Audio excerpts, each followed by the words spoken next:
All right, so this one is going to be kind of a special one because we have a product over here, but then we have plus something over here.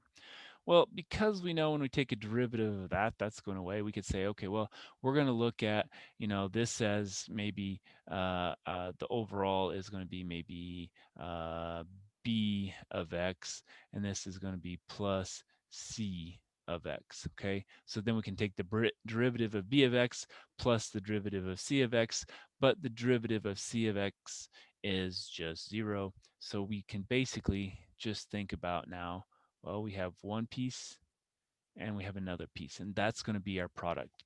And so, when we split it apart like that, that c prime of x is going to go to 0. So all we have to really worry about is that b of x. So if we call g of x 4x, and if we call our h of x 3x minus 2 to the 1/2, then we can work on finding what our values are. So g prime of x is equal to 4. That's simple. Now this one, we have an inside function and an outside function. So what we're going to do is we'll call this 1, and we'll come down here and say we have 1. And we're going to do g of x and f of g. And so that's going to be 3x minus 2, and that's going to be g to the 1/2. And then we can say, well, g prime of x equals, and f prime of g equals, well, that's just going to be what? 3. And this is going to be 1/2 g to the negative 1/2. And so now if we multiply those two together, that's going to give us h prime of x. So we'll have 3 in the numerator, it looks like. And the denominator, it looks like it's going to be 2. And then that's the square root when we take it down of that number there. Okay, so that looks to be our two derivatives, our two original functions. And so from that, we can find f prime of x. Again, remember, we could add 0 to the end, but then it doesn't really matter because that's 0, so we can just drop it. All right, so we're going to take 4 times this, which is, well, let's put it back to the square root, then it'll look a little better. So we can say that's the square root of 3x minus 2. And then plus 4x times, and here we have 3, and that's over 2 square root of 3x minus 2. Now this one, it's so easy, I might just say, okay, well, let's go ahead and simplify. That's going to be 4 square root of 3x minus 2 plus, well, 4 times 3 is 12, divided by 2 is 6, so we get 6x over square root of 3x minus 2. So that one, that I can look at that in my head, and I don't actually have to use a calculator to multiply any big numbers or decimals. And so maybe, I would actually simplify that one myself to get to that value there. Okay, so that's what I would do there. All right, so how about this one? Well, this one I'm going to work two ways. This is the one where I'm going to do the quotient rule as well as the product rule. So maybe let's do the product rule first so we know we have the right answer, and then let's see if we get something similar to that for the quotient rule. All right, so what are we going to do? Well, we're going to rewrite this as 14x times 1 plus 12.6 e to the minus 0.73x to the negative 1. And so that way our g of x is equal to what? 14x. And our h of x equals 1 plus 12.6 e to the minus 0.73x to the negative 1. Okay. Well, guess what? We can do g prime of x pretty easy. That's just 14. Now, what about h prime of x? Not so easy. We're going to have to do some stuff. And this is a logistic function. And so because of that, we know there's going to be 3 parts we have to multiply. We'll have 1 inside, 2 inside, and then the whole thing. Okay. Now, does it matter what letters or things we use? Not really. Maybe this time let's use b of x equals, and that's going to be negative 0.73x. And then maybe now we can use cb, and what's that going to be? Well, that's going to be everything else. 1 plus 12.6 e to the b. Okay. And then let's maybe use dc, and that's going to be what? Well, that's going to be c to the negative 1. Now, can we calculate those derivatives? Sure. That's going to be b prime of x is equal to we're not going to, well, it's going to be a negative 0.73. There we go. C prime of B is going to be what? Well, it's going to be 12.6 e to the b. Okay. And d prime of C is going to be what? Well, it's going to be negative 1 c to the negative 2. Okay.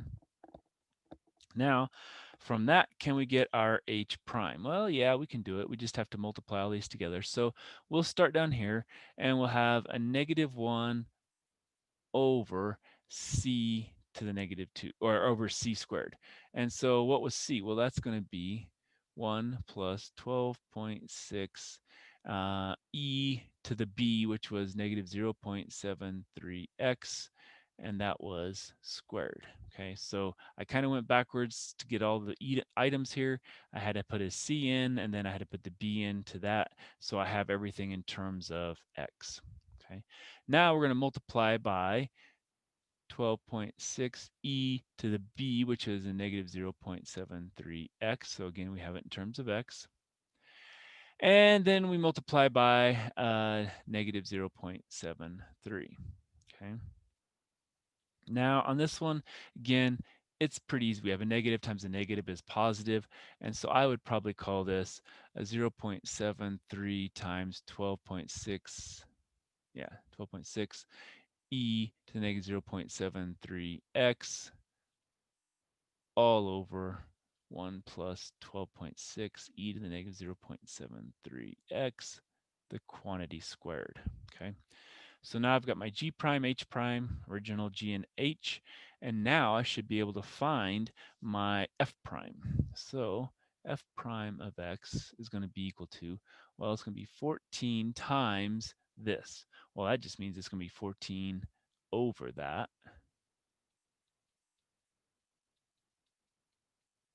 Okay, plus, now we're going to have to take 14x times, and we'll take it times this quantity here. So that's going to be times 0.73 times 12.6.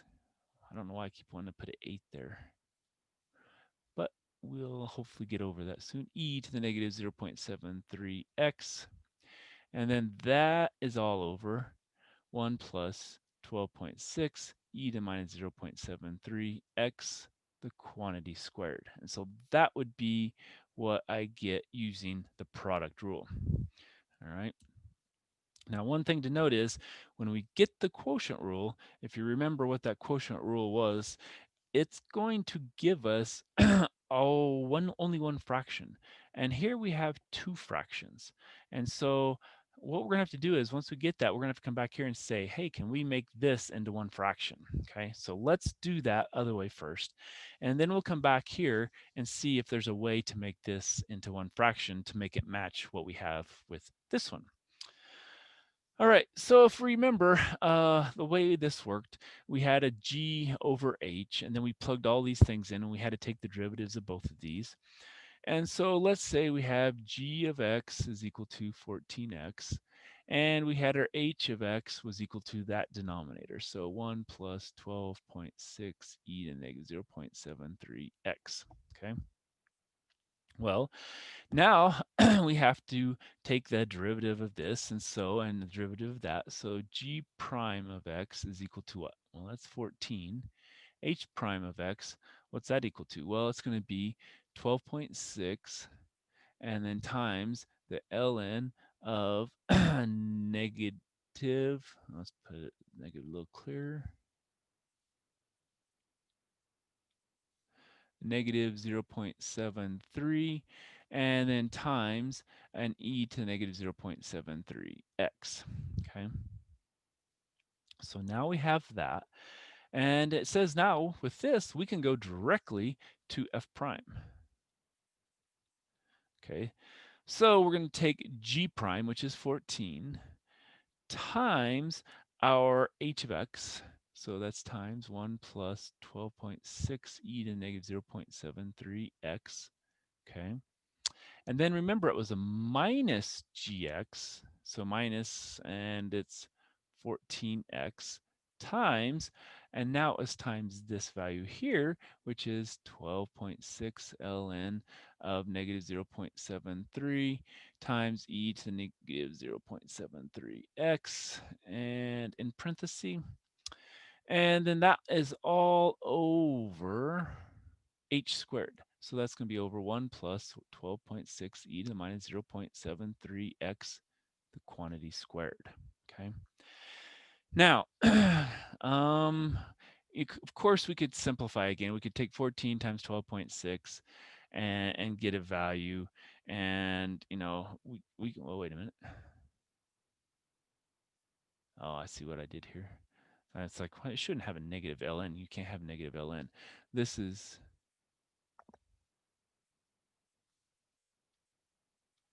ln of the e to the negative 0.73, which then actually just gives us 12.6 times negative 0.73 times that. So that works better. So yeah, so when you do this, you take the ln of that, that just brings down and gives us this value here because that comes down, and then ln of e is 1. And so that's what we have. All right, so that looks a little better. I saw that negative ln of a negative number. I'm like, wait a minute, that didn't work.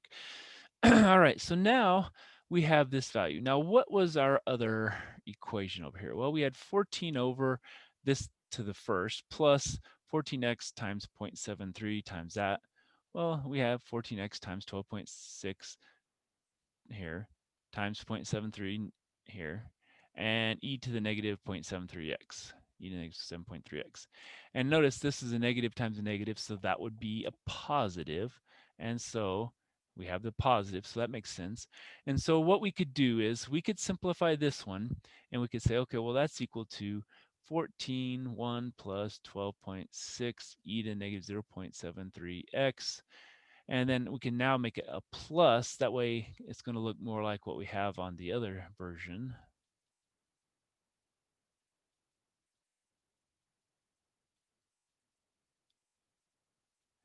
And then that's all over